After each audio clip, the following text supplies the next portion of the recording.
originally the conference started to promote an educational panel and allow people to kind of grow within the music industry.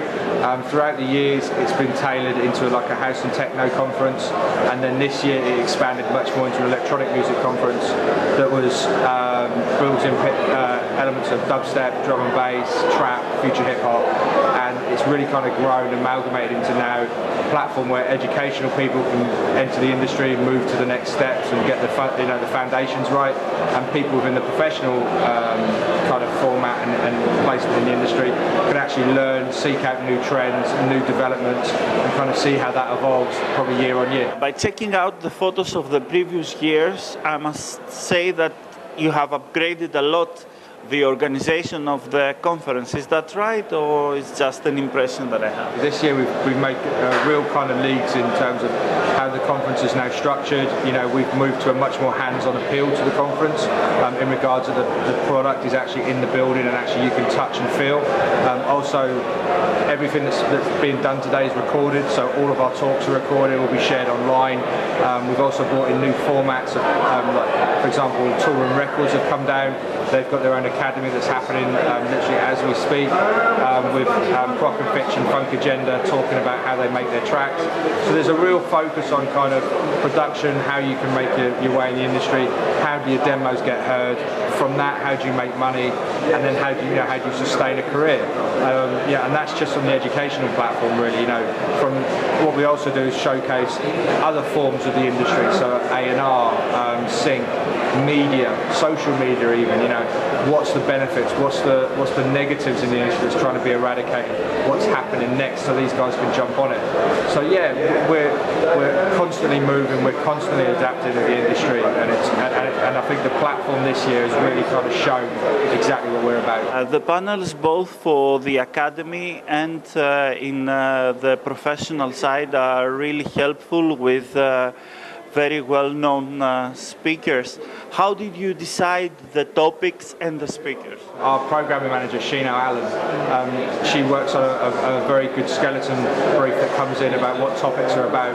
We also have an advisory board that we kind of go back to, and members of our advisory board as people like Carl Logan from DJ Mag, Mark Lawrence from AFEM, Terry Vera Singh from Beatport, as well as DJs like Russ Yalla, Croc and Fitch.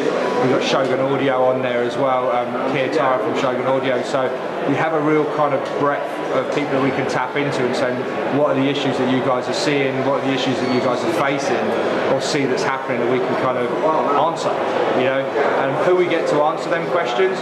Again, we sit down and we look at the ideals and who we really want. After that, then it's kind of what we bring these guys in and we get them to speak. What we are finding now is that the industry want to get involved, and I think as much as we can say it's a great platform that we provide, we need these guys to have the buy-in as well and say, yeah, I understand what you're doing, and again we have that. What we are doing is we're trying to show people, students, guys who are just entering the industry that you can make money. I think there are times you've got to do stuff for free, absolutely. I'm not trying to negate that, but what you've got to do as well is you've got to put yourself in a worth. And I think that standpoint has to be shown and kind of show how you can do that and how you can make money. We've been very lucky in Brighton and obviously in the UK that we have a thriving music scene. A lot of genres, house music and dance music especially, they look to the UK and what is the UK doing and how can we replicate. As much as there's scenes in Ibiza, Croatia, and Berlin, a lot of the focus stems to the UK. So we've got kind of, if we're being seen like that from different scenes in Europe or whatever, building through our own channels will only, I guess, better the British, economy. So why you decided to do it here in Brighton and not, for instance, in London, to be somewhere in the centre? We're a local company for starters, so we're all based in Brighton. Also, Brighton's an extremely cosmopolitan city. It has a village mentality, I guess, as well. Brighton, everything's kind of in walking distance. So the point was that we have everything in the dome, and then we can kind of grow out if we need to, and everything is still within walking distance. So, for example, like I said, Tool Rooms at Deadwack, which is just 2 streets away. We've got a networking party which is just round the corner straight after this. We did something on the pier last night, which is only 5 minutes walk away. So it's a very kind of small community, but a cosmopolitan one. But again, I guess a key driver is Brighton's been known for music. We're always on a touring location. Bands pass through here all the time, and DJs want to play here because we do have a thriving dance community, whether it's drum and bass, house, techno, tech house, dubstep. We do have a thriving community on all these levels, so people want to play here. So I think people enjoy coming to Brighton on the weekend anyway, so a couple of days out in Brighton never hurt anybody. Did you had many applications for exhibitors? We've actually reformatted the exhibition hall. We brought in a demonstration igloo, which is more product orientated, actually showing you how the products work, tips and tricks, and that's gone extremely well as DJ and producer Q&As, which have gone in there where they're telling you how to construct DJ sets. So again, that goes back to that look and feel of touch and play and physical hands-on mentality. The exhibition floor itself, though, we kind of took away quite a lot to put a lot more back in. So for example, we removed the speakers aspect to it, so we haven't had many speakers, product speakers in there, purely because we didn't have the right platform to showcase them at their full capability. That will change, and they will come back in. But what that has also allowed us is that people like Korg, Yamaha, the GAC stand grew, we've got Nova distribution down. We're actually showcasing again physical hand-on products that you can get involved in, really get into the nitty-gritty and purchase if you want to, if you want to play. Are you happy with the embracement from the British electronic music industry of this conference? We're always growing. We have people that want to get involved. We have people that always say, "I will come back next year." Of course, that happens on every conference. But for me, the right people who we want here are here. There's a great buzz within the conference. There's a real kind of happiness in what's going on here. Nobody's kind of walking around with glum faces, and ultimately that's what you want from a conference. So of course we'll grow.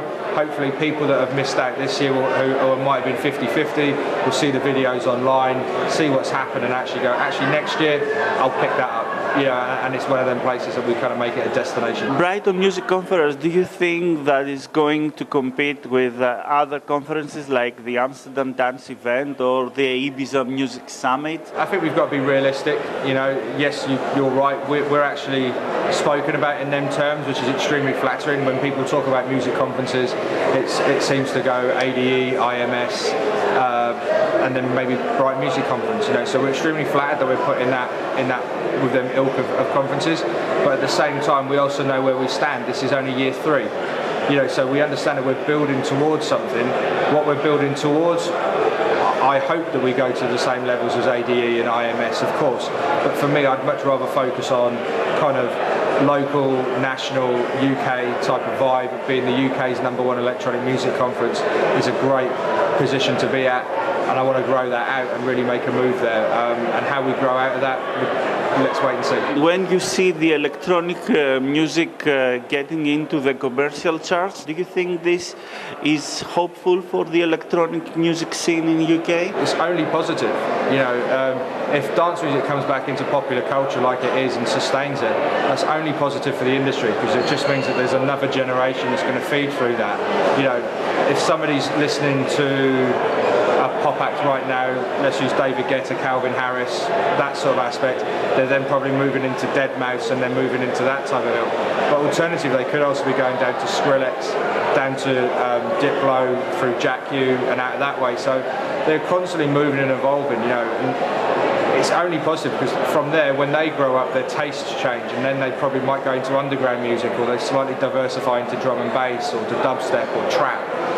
Again, all positive. It's a feeding ground into what goes on. You have a wonderful night-time program as well, with Seth Doxler played last night. Last night we had a networking party up at one of our local restaurateurs at Neighbourhood, which was just a barbecue and beers. It's Brighton, that's what we do. And then we then had the kind of focus networking party being on the end of the pier with Wonderground. So Wonderground Underground put on an event with Bingo and Enzo Safredi and Russ Yallop played with High Brazil, and then ultimately we finished off with Seth Troxler down at the Arch. So that was that. Tonight we've got Mala and Komodo, we've got Crazy P, we've got Toolroom Records Party, we've got Believe Digital doing some stuff with Murder He Wrote and stuff like that. So it's really good. It's a diverse program. We plan that diversity, to the nth degree, because we want to make sure that we're kind of hitting focal points across all avenues. Next year, yes, we may grow some more. We might do some more different stuff. For me, what I want to do is offer something different. There's something that I like to kind of be a little bit more thought-provoking with the program.